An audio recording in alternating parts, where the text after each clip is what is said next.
What's going on, everybody? It's Tom. And it's Jamie. Welcome to the Chronicles of Podcast. The Chronicles of Bloodstock 2024. I am Kieran, the vocalist of Death Collector. And I am Andy Whale, the drummer of Death Collector. Wonderful.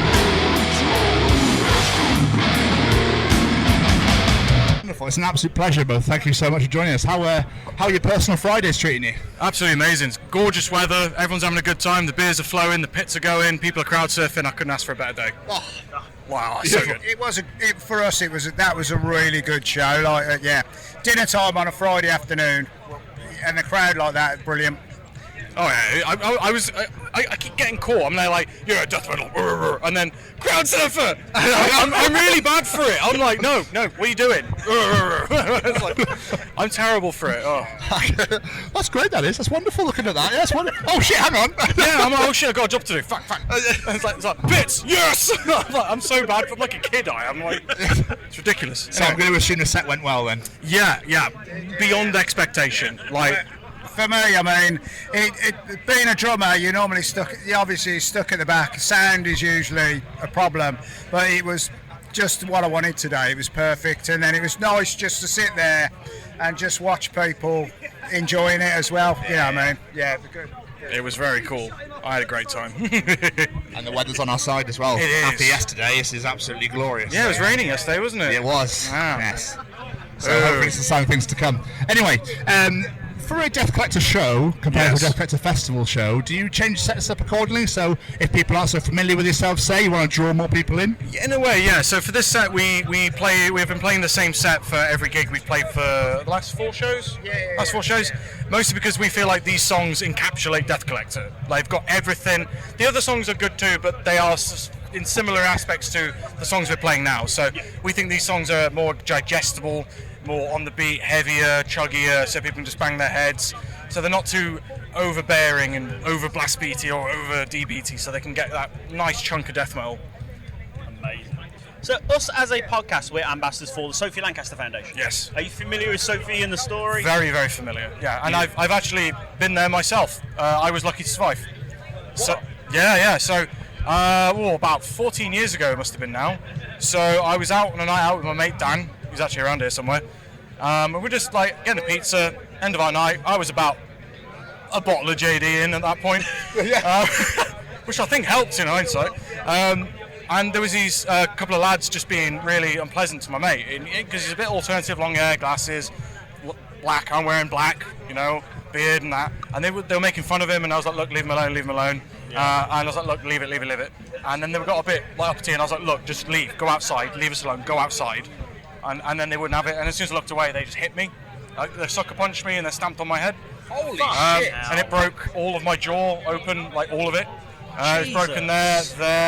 I was 7-month recovery after surgery. I had facial reconstruction and everything like that. But I was lucky to walk away with just that.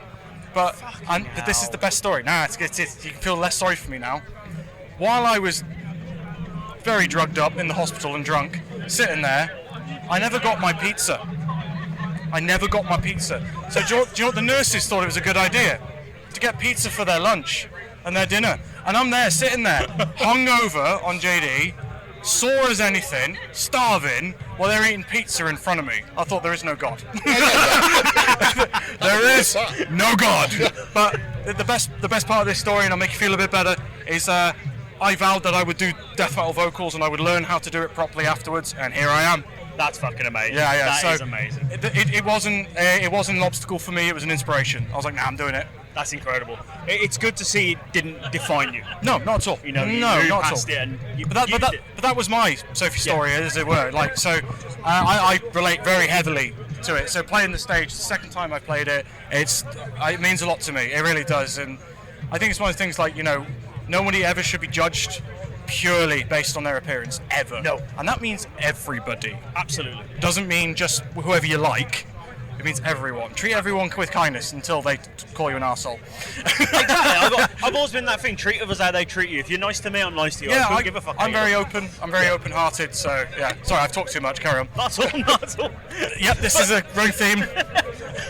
But still talking about the Sophie stuff. Yes. Obviously, we've spoken a lot in the past, and just talking then about when you were growing up. But we're intrigued if it's something that still affects you today. Do you ever get looked at or treated differently just because you're part of this scene? Because you walk around with tattoos or beard, whatever it may be. Is that something, whether it be at work, doctors or whatever? I think it's not as bad as it used to be. I mean, like when I was a teenager, back in the 70s, obviously being a punk, you know, I used to always like, you know, different coloured hair, all that kind of stuff. And back then, you used to get a lot of hassle. I mean, nowadays, you know, you can walk the street with whatever colour hair, can't you? But yeah, I mean, especially back then as well, it was all lots of different punks, mods, skinheads, and yeah, you know, like you used to just get like loads of grief just for dressing differently. But I mean, like I say, that was a hell of a long time ago. So it's a lot different now. But I think there's still a lot of intolerance in people, isn't there? But yeah, but back in the 70s, like I say, you used to, you know, you get chased a lot and sort of like by people, and just it was grief. Well, I've never been chased, so things have got better. gigs as well. You used to go to the like punk shows, especially the old sort of like, you know, like Crass, that kind of thing, GBH. All the skinheads would turn up just to ruin the gig. You know what I mean? And cause trouble, and you know what I mean. But that was just the times we lived in. Like, you know, they weren't better. They were not better times. We don't need to go back. The good old days. No, there was no such thing. Polio. No, we don't want that back. We don't want that back. Sorry. You sort of segued beautifully to my next question, really, because obviously when we were growing up, and when what happened to Sophie, and you compare that to 2024. It's a very different world. Oh, very different world. But I mean, that danger is still there, though. I mean, like, I do think alternative women are more targeted than men. Yes. Men are more likely to get punched, where women are more likely to be targeted. So that's the reality is that we have to accept. You know, and as men, I think we could probably do a lot more in regards of safeguard ourselves as well as our female friends. So you don't have to be partners with them. If you're friends with them, make sure they're safe. Absolutely. Yeah. Completely agree. And like you say, I think it is. There is still challenges. It's getting easier to be part of this community when you're growing up in it, but there's definitely still work to be done. All change takes time. Absolutely. And it's never immediate. It's gradual. No. Absolutely. So bringing it back to you guys. Yes. Obviously, say you've played your set. Andy, wasn't this your last ever set? Yeah. This is my last show. Like I say, many months ago, I mean, to be honest, I've been off and on for years, really, but quite a few months ago, I just made a decision that this year was going to be the end, and then as soon as I knew the Bloodstock show, we were doing the Bloodstock show, I just thought that's the perfect one to call it a day. Like so yeah, I'm just gonna knock live bands, you know, studio stuff on the head. I'm just gonna tinker around in the, you know, my house and just stuff myself really, and then I've got an ambient project that I've been working on for quite a few years, so I'm gonna work on that a bit more as well. So, because that's what I quite like.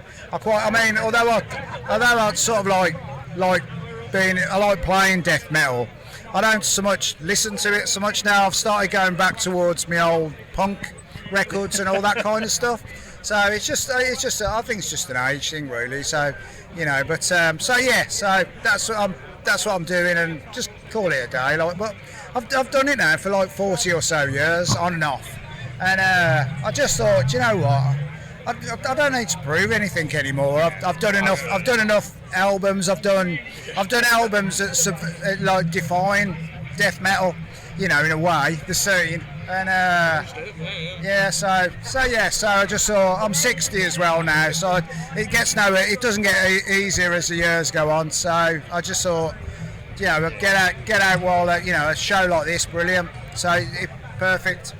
Give it a week, he'll moan his board and come back. Yeah, we were saying that. I was going to say thank you for your service, sir. The veterans, protect your veterans. This time next month, Death Collector ID. Two bands, lookalikes. I'll get my lawyer ready. I am Death Collector. Yeah. Before we let you go, obviously you last released music June last year, but what's the future looking like now? So obviously new drummer, and getting new lineup sorted. So we are going to be transferring to a 5-piece. Very exciting. So yeah, we just need to get October the 5th out the way. Jazz, Get a flute. Hey man, if hardcore bands can have flutes, I don't see why we can't have saxophones. Yes, please. Oh, that'd be amazing. Yeah. Anyway, but yeah, so new EP, but it will be from the base of what he wrote anyway, so it would actually be technically his last thing he's ever written. But yeah, so it'll be new lineup, but for now we've got October the 5th, that's our next show.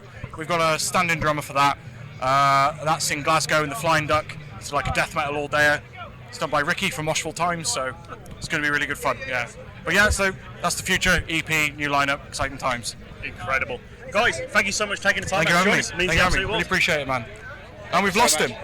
He's gone. He's gone. Andy, ignore him.